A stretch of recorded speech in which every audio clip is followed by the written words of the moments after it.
So let's talk through some of the scariest units out there on the tabletops, with 10 of the strongest units in Warhammer 40k.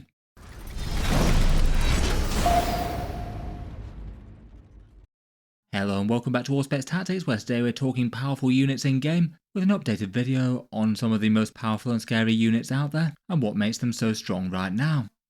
Unit strength in Warhammer 40k can be a bit nebulous really. The power of a unit and its datasheet will depend on the context of the faction that it's fighting in, and often quite a lot on the support that it gets from the army that it's playing in. Some things are clearly stronger than others, but can often be kind of hard to weigh up between things, for example utility units versus big damage dealers, and certain things that might well be auto-included in one faction, though more for the battlefield role that they fulfill better than any other, rather than necessarily being an outright strong unit. Within those bounds though, I thought we'd talk through a bunch of units that might have claim to fame as some of the strongest units out there in Warhammer 40k right now, usually in their auto-include status for their factions, and if every faction had access to them, they'd probably be quite tempted by these datasheets. I'm not going to go in any particular order for this one, and then round up with another couple of bonus ones and a few honourable mentions after that. I'll also go with no more than one entry for each faction on the main list.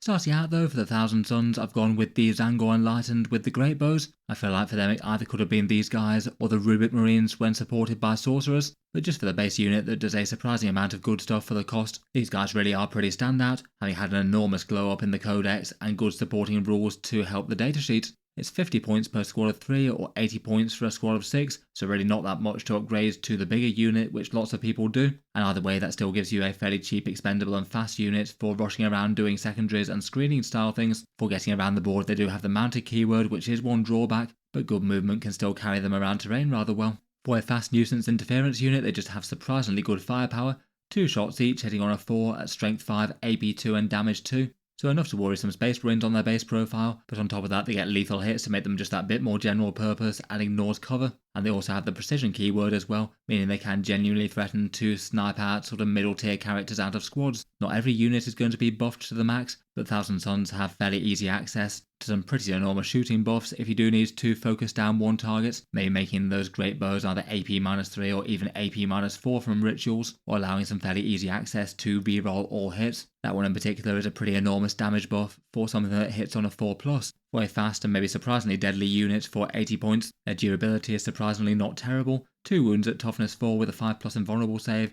is kind of fine for potentially 13 points, and you might have a little bit more trouble actually getting damage on them than the average unit out there. They get a reactive move of d6 inches when the enemy moves within 9. It's not reliable and you could roll low, but occasionally you might roll high enough that you back away from an important charge or hide behind terrain if they were just nosing out to put their great bow fire down. Overall, it just makes them very hard to go wrong with. You could have 3 units of 6 of them for just 240 points, and that would be a serious amount of pretty fast moving, serious space marine killing firepower that's going to have a pretty good chance to shoot enemy characters straight out of units, and they are squads that can run well with leaders as well. Maybe having a Tzaangor Shaman in the squad for a 3+ to hit, and the ability to cast rituals, or perhaps an Exalted Sorcerer on disc, shielding you from enemy shooting and maybe throwing around doom bolts. Certainly a unit I wouldn't be too surprised if they get a points increase in the impending balance updates. Next up we've got some bitter enemies of the Thousand Sons in the Space Wolves, and while they have a lot of big punchy damage dealers, just for sheer value for the points it's hard to go wrong with Thunderwolf Cavalry, 100 points for 3 of them, or if you want a bigger unit 220 for 6. These wolves tend to appear in just about every competitive list for the Space Wolves at the moment. Again, they're mounted units that move decently fast at 12 inches, and they are just outright tanky for the cost. 4 wounds each at toughness 6 with a 3+ save and a 4+ invulnerable save is just tough. That's going to take effort to take down for a 33 point model, and certain detachments could make them harder to kill as well, with things like Armour of Contempt, or maybe the Stormlance -1 to hit and wound at range. When they hit home they have really good melee damage as well, 7 attacks base per model on the charge, and the Wolf Guard on them goes up to strength 5, AP 2 and damage 3, which is pretty good at chewing through heavy infantry. They'll be efficient enough to use in the vast majority of detachments, though the Saga of the Beast Slayer really helps their profiles in a big way. Lethal hits against tough targets is great. They've got a stratagem to move through walls and a reactive move, and a +1 to wound option as well. They are good in Stormlance though with their advance and charges, and the mounted keyword means they can access loads of good stratagems. Overall between all that it's hard to go wrong with multiple 100 point squads for skirmishing and being slightly more expendable. Units that can threaten to do some hefty damage to most medium sized units in a round of combat and are going to be no pushover to take down in return. Before we move on, I'll just give a quick shout out to today's video sponsor in Tabletop, Stronghold. Makers of magnetic carry cases based in the USA, one option to get your models from A to B in safety, and they currently have one of their regular sales on at the moment, with a big 25% or so off their range. Magnetic carry cases are pretty much one of the most popular ways to get miniatures from A to B in safety these days, the idea being to attach magnets to the bottom of your bases, put them on magnetic sheets so they don't slide around or move in transit, and that means that you can fit loads of miniatures all in one very tight space without the need for more bulky insulating foam. Tabletop Stronghold's particular offering is made out of some very sturdy MDF, very hard to break or damage, and then those sturdy boxes have a whole bunch of steel trays inside them, slotting in at different levels that can be raised or lowered, depending on the height of the miniatures that are being transported within. Then on the front, to protect the models in the case, there's an acrylic sheet, so you can display your models in transit and see what's where when it's in storage. In general, the feedback that I've seen for these has tended to be really quite positive, both down in the YouTube comments and over on Reddit and places. On top of that, they do also have a competitive terrain set as well, if you are in the market for some MDF ruins. Those ones are a little cheaper if you buy a mag case. But in any case, check them out, links down in the video description. A big thank you to them for sponsoring the video, and if you'd like to see some of their specific cases, I'll cycle back to them at the end of the video. Next up, we've got the golden melee murder machines that are the Blood Angel Sanguinary Guard. In the last balance patch, it felt like Games Workshop really wanted to sell a few more of these models. They were already taken by quite a few Blood Angels army lists at the 130 points they were before, then dropped down to 110 points per small squad and 240 per big one. Again, maybe a little like the Thunderwolves, they just feel all around strong. They move very fast at 12 inches, and with the fly and infantry keywords, they don't have to worry about terrain, and maybe not even intervening enemy models if they can jump over. They do have the option to deep strike as well, so rapid ingress could be another option to deliver them if you wanted. When they get there, they've got nicely big hitting melee with their Uncommon blades, 4 attacks at strength 6, AP -3 and damage 2 per model, already hits very hard. In the popular Liberator Assault group, that's going to be far harder on the charge, 5 attacks up to strength 8, AP 3 and damage 2. That'll absolutely go through regular Space Marines and should be wounding most vehicles at least on a 5 at the very least. If they're not getting that, they've likely got very big rerolls from characters in the unit in Angelic Inheritors. Both of those detachments can easily add in lance and lethal hits as well from a stratagem, which seems like fairly auto-include if you are going to be charging something like a big chunky tank or monster. For their durability in return, given their speed and damage, their toughness once again genuinely isn't awful. 3 wounds at toughness 4 with a 2+ save and a 4+ invulnerable save is just 1 pip of toughness away from being flying Terminators, and compared with regular Terminators at least, they might be harder to take down, or at least in melee where they're getting -1 to hit and potentially -1 to wound as well if led by a character. Still not getting them to be an overall standout tough, but it's going to cost the opponent at least some damage. Then on top of that, they've got a tiny bit of shooting, plus OC2 with their banner, which doesn't hurt and helps them to be immune against battle shock style things, and it can be very efficient with characters. 6 of them with Dante is a really common sight in army lists, or perhaps 3 of them with a jump captain, particularly in Angelic Inheritors. That also seems to be a go-to build. I feel like they're kind of hard to go wrong at this points cost in just about any format though, just at 110 points for a unit of 3 of them. Gives you a unit that's somewhat expendable, but can also absolutely hit like a truck, particularly when boosted by stratagems. I wouldn't be too surprised if Blood Angels and Sanguinary Guard in particular rise up to being one of the game's stronger armies in the wake of Knights and Death Guard being nerfed. Next up, for a unit that just about every army would likely take if they had access to it for 50 points, is the Tyrannid Biovore. Exactly one of these things is basically auto-include in Tyrannid lists as a result, just basically giving you a very direct, reliable and slightly flexible leg up in the objective and board control game. For the 50 point investment, a Biovore can camp somewhere in the home field, lightly out of sight behind a ruin, and is at least somewhat sturdy against some small arms fire if the enemy does manage to get an angle on it, with 5 wounds at toughness 6 with a 3+ save. Ideally, while it's there, it can screen out some deep strikers or reserves from hitting the Tyrannid army in the back, and potentially be in a position either to hold a home objective or do some secondary objectives potentially. While it can deal some indirect damage, the main value is in the Seed Spore Mines rule, which basically means that you're getting 6 nuisance models over the course of the game in value, the Biovore itself, and then 6 Spore Mines. They are OC0 and they won't really do much damage, but they've got some absolutely great utility value. Despite being OC0, they can still do certain secondary objectives such as behind enemy lines or engage on all fronts, so really easy just to basically auto-complete those unless the opponent's screened perfectly against a small base. And then as well as that, those Spore Mines can also screen out enemy deep strike and reserves, so if you've got no secondaries to do, then you could potentially set them up in a place where you think the opponent might want to drop reinforcements next turn. Depending on the movement of the enemies that they're up against, you might be able to block some movement lanes, and the Spore Mines also have really quite a powerful ability that denies advance rolls. You can't enter an advance move within 6 inches of a Spore Mine, and that means that sometimes they can be absolutely pivotal in stopping the enemy moving forward how they'd want to. You could put them on a central objective that the opponent will have to advance to be able to get in range of, and that could be as much as something like a 5 victory point swing. And there's loads of armies out there that want to deliver themselves to close combat with advance and charge, and Spore Mines can ruin that. Overall, just spawning multiple small nuisance units is absolutely excellent from the safety of the home field. Occasionally they might also do just that tiny bit of extra damage, and if at the end of the shooting phase, then it might have absolutely massively excessive value to plink the last 2 wounds off something. You could throw the actual Biovore's indirect damage as a sort of Hail Mary. It's going to be unreliable to get a wound through against basically everything with the indirect rules, but if there's a low chance of doing something big like destroying an injured character, or the last model that's going to take or deny an objective, then the risk-reward ratio might outweigh spawning the mine for a turn. Overall, still pretty enormous value for 50 points, and not too surprising why they turn up in every competitive Tyranids list. Next up for the Chaos Demons, we've got the Great Unclean One with Endless Gift.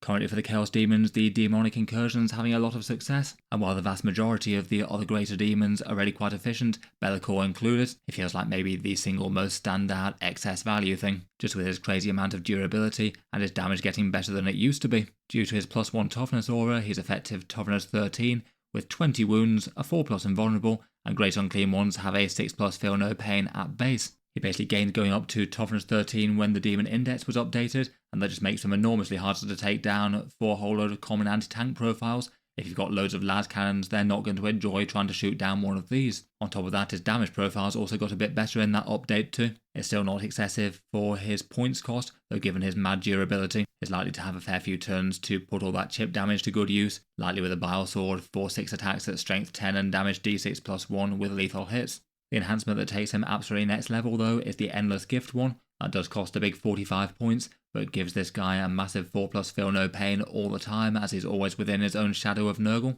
So that means that if the enemy army wants to bring down this guy, they'd have to slog through an average of 40 wounds at that toughness 13 and 4+ invulnerable save profile. And the feel no pain basically adds an extra level of uncertainty as to whether or not they're going to spike their saves. Even for some of the very most efficient anti-tank in the game, it's probably going to be more likely better to go after just about everything else in the army before this guy. On top of that though, while he's marching up the board to the mid-board objectives, generally causing problems, that he's still going to deal a fair amount of damage, particularly to sort of medium infantry style targets, but you're not realistically going to want to try and take him out. And the detachment stratagems could potentially have him making melee very quickly indeed. You could use the 6-inch deep strike one, or have him 6-inch deep strike charge off something like Be'lakor, and then he can also return to reserves and advance and charge if desires. Then while he's fighting in the mid-board, he's got quite a lot of useful buffs and debuffs. He gives +1 toughness to any other Nurgle units nearby, debuffs an enemy unit for -1 toughness, which will help out with his attacks and other stuff in the army, and then has an Aura of Shadow for other Nurgle units too.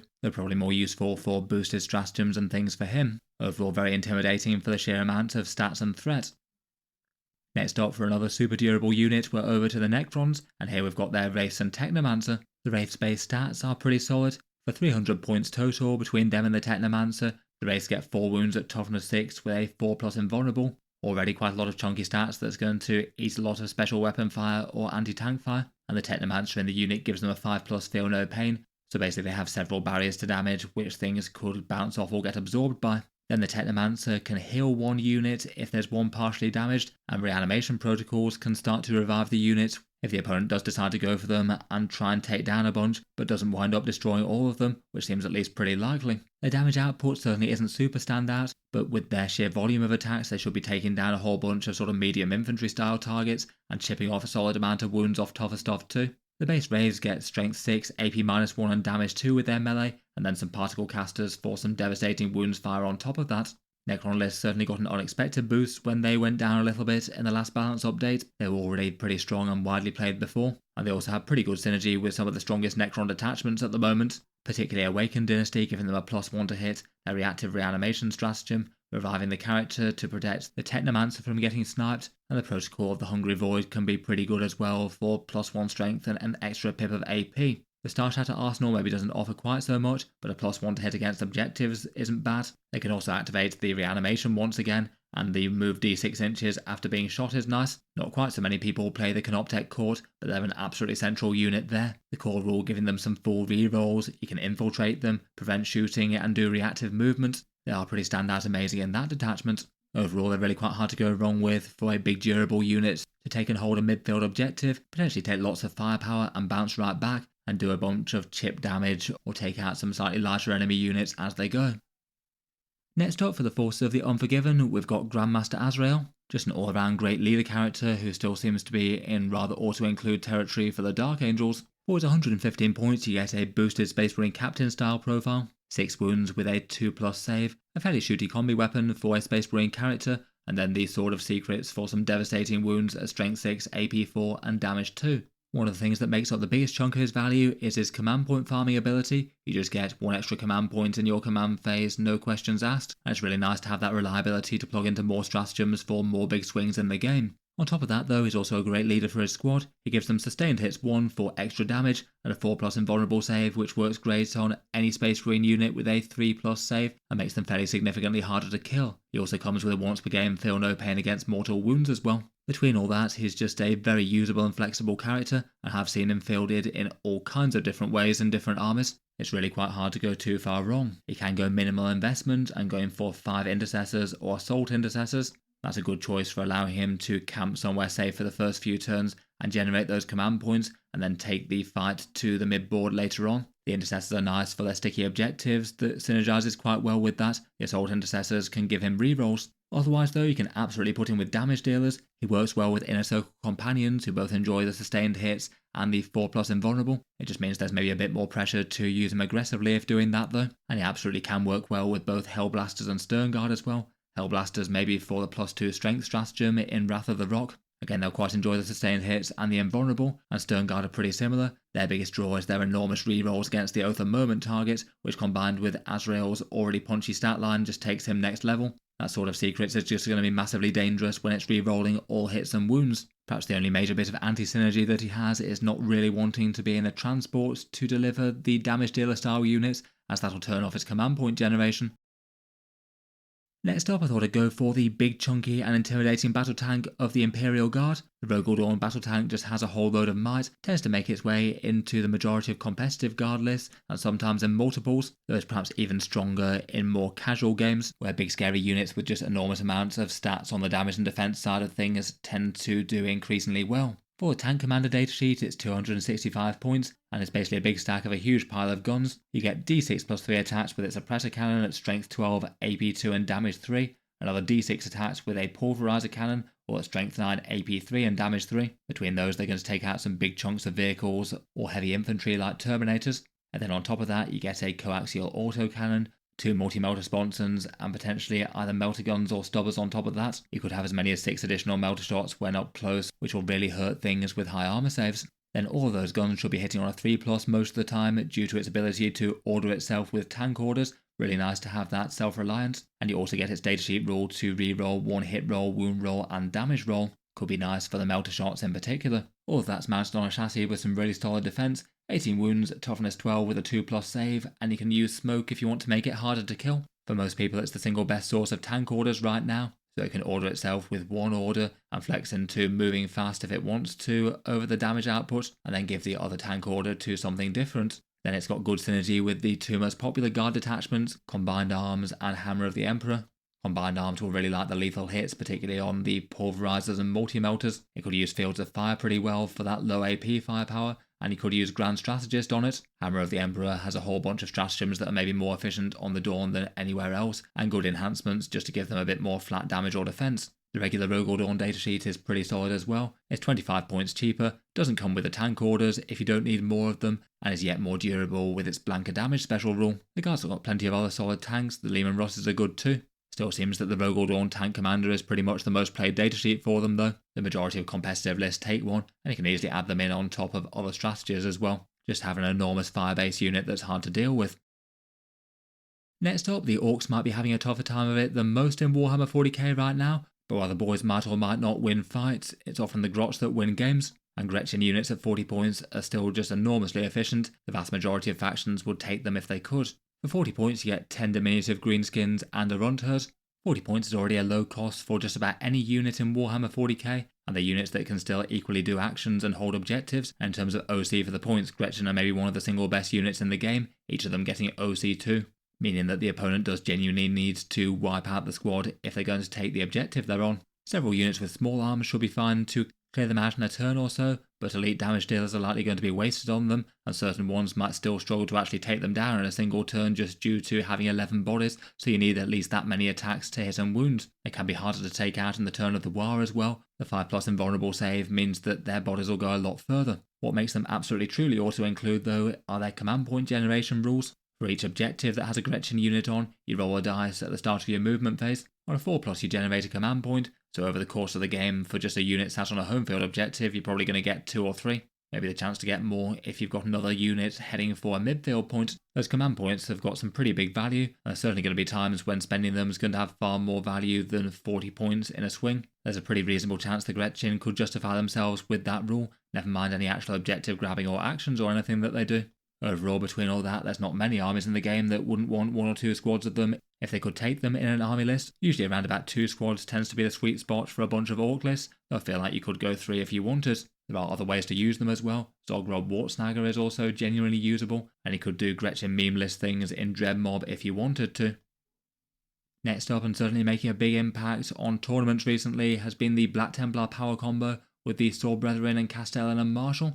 I've talked about these guys in a couple of videos recently, but for a recap, the Sword Brethren in the new codex get some mass weapon skill 2+, strength 5, AP 2 and damage 2 attacks with their power weapons, and compared with other profiles out there, they're going to be far more general purpose as they get lethal hits baked in, and unless you're taking one of the other vows for some reason, they'll be getting a +1 to wound against anything that's toughness 5 or higher. They're already quite nicely general purpose, but then you can attach a Marshal and Castellan to them. Between the two of those, you've got at least 14 extra attacks at that exact same profile, potentially slightly more if there's multiple enemy units around for the Marshal. And then they provide 2 further pretty great damage boosts to the unit. The Marshal allows you to critical hit on a 5+, so a really big chunk of your attacks are going to be auto-wounding any target in the game. And then the Castellan allows you reroll hit rolls of 1, and if you pass a leadership test, then it goes to rerolling all hit rolls. And that means against tough targets that you can fish for the automatic 5+ auto wounds, rerolling everything that isn't a 5+, and you're basically auto wounding against everything with the majority of those punchy attacks. The Castellan also gives you the chance to generate some command points for destroying units,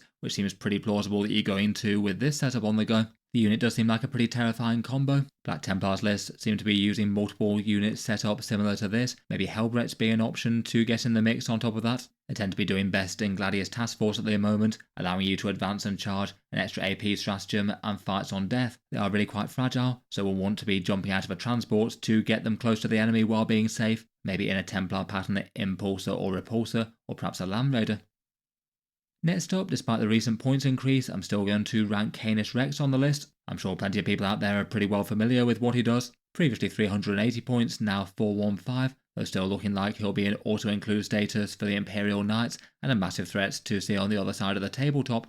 As a Questoris pattern knight, he's got 26 wounds at toughness 11 with a 3+ save. The Noble Lance gives him a 6+ feel no pain that can be boosted to a 5+ if you slay the Warlord, and the option to rotate Iron Shields for a 4+ invulnerable save at range. Then compared with the vast majority of other knights out there, he's just got excessive range and melee damage. Weapon skill and ballistic skill 2+ with sustained hits 1 on a 5+, plus you get the nightly rerolls for 1 wound and 1 hit roll per activation, and that means that you're usually going to be averaging more hits than you have attacks. That Las Impulsor is pretty general purpose with its strength 14, AB 3 and damage 4 profile. It can be swingy depending on how many shots that you roll, and then in melee is absolutely murderous, more threat than a Knight Gallant against tough targets, 5 attacks at strength 20, AP 3 and damage 9 with those great sustained hits, an alternative profile to deal with Terminators, and access to fights on death.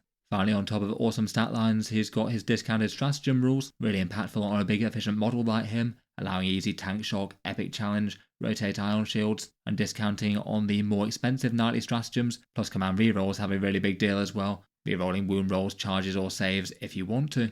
Finally, if he is finally brought down, then Sir Hector can get out, not a single most impactful thing ever, but he will deny the kill until the opponent can take him down, and potentially could have a little value with either screening or scoring secondaries. Overall, despite his points nerf, he's still looking like a ridiculously efficient datasheet. That's it for the main list, though I'll talk through a whole bunch of honourable mentions. I thought the Achilles Ridge Runner for the Genestealer Cults was worth a shout out. 85 points for their AP-1 debuff is really big for that army. It works both at range and in melee, so pretty well all of the Genestealer Cult units will enjoy getting the fire support from it, either handed out by a mortar out of line of sight, or with some direct fire, maybe some heavy stubbers, while a mining laser goes into other things. The debuff is just really quite a helpful one, really easy to put on the things that you most need it on, and then also has some value in a fast scouty unit with a durability that isn't awful given the speed and the goodness of its special rule. And it is quite nice to have multiple viable ways to field between mining lasers and mortars. Otherwise, I was certainly tempted to include some Death Guard units in the top 10, but I decided to leave off for them for now. It'd be interesting to see where Death Guard lists settle after the nerfs, and perhaps depending on whether or not there's any further balance updates to their actual faction rules after this. I still rate their Plague Marines as an absolute standout unit. Jumping out of a Rhino, they can deal some absolutely enormous damage between their shooting and melee, particularly with a Biologist Putrefier and a Malignant Plaguecaster to back them up. They didn't really get hit by the points nerfs that hit much of the rest of the faction. The Death Shroud Terminators and Lord of Contagion are still a really interesting unit. Huge melee damage and able to deep strike charge at 6 inches, provided you can make their target afflicted. And elsewhere for chunky power armoured damage dealers, Rubik Marines with a Sorcerer or Infernal Master are really nasty. They go Watch with Warp Flamers plus some psychic damage, maybe jumping out of a Rhino and buffed up with Thousand Suns core rules. And the Deathwing Knights for the Dark Angels have some massively enormous stats. 4 wounds with a -1 damage and some mortal wound protection when they need it means their Terminator squads aren't going anywhere fast, and most squads can't stand up to them in terms of their melee damage, with those general purpose maces hitting both infantry and vehicles to good effect. Otherwise, loads of other stuff that's borderline auto-include or really interesting in 40k right now. Bellicor, as mentioned earlier for the Chaos Demons, is pretty enormous, turning off enemy shooting and having a mighty stat line. The stealth suits of the Tau Empire are thoroughly auto-include. They may be in a bit of a weird place, as it's more like Tower balanced around their buffs being a thing, as opposed to them being an interesting option to add in, but for 80 points, marking targets for reroll ones to hit and wound is pretty great. Khan the Betrayer for his 85 points between his damage buffs and his own melee stat line is pretty standout for the World Eaters. Maybe things like Spawn and Forge Fiends might be in a similar spot for shoutouts for them. Paragon Warsuits plus Morven Var and the Sisters of Battle are immensely dangerous, kind of fragile for their huge points investment, but if they can have a full turn of activation, they can threaten to obliterate some of the toughest units in an enemy army. The Lictor for the Tyranids is one of the more efficient lone operatives of the game, 60 points for perhaps a surprisingly good stat line, and they're also a cheap infiltrator unit and a free rapid ingress unit, all of which have great utility purposes. And finally, Fire Dragons for the Eldari are a rather fearsome unit, very much relied on for anti-tank duties for the craft worlds, and they do have their weaknesses, mainly being incredibly fragile, but they are super fast and super deadly, and have great support with getting there and maybe staying safe after, between battle focus and aspect host and war host stratagems. In any case, plenty more near misses that I could have talked about. Feel free to let me know any other units that you think should have been on the list, either for the top 10 or slightly below. That's about it for this one, though before I go I'll just give a quick shout out to the video sponsor Tabletop Stronghold once again. As mentioned, they're one option for getting your models from A to B in safety, with their magnetic carry cases that are currently on sale. As mentioned before, basically the idea for these ones are that you line up your magnetised miniatures onto these steel trays. Here's roughly how many miniatures that you can fit on one tray, around about 90 or so 25mm bases when fully loaded, or something like 30 Terminators or 6 Knight Armigers.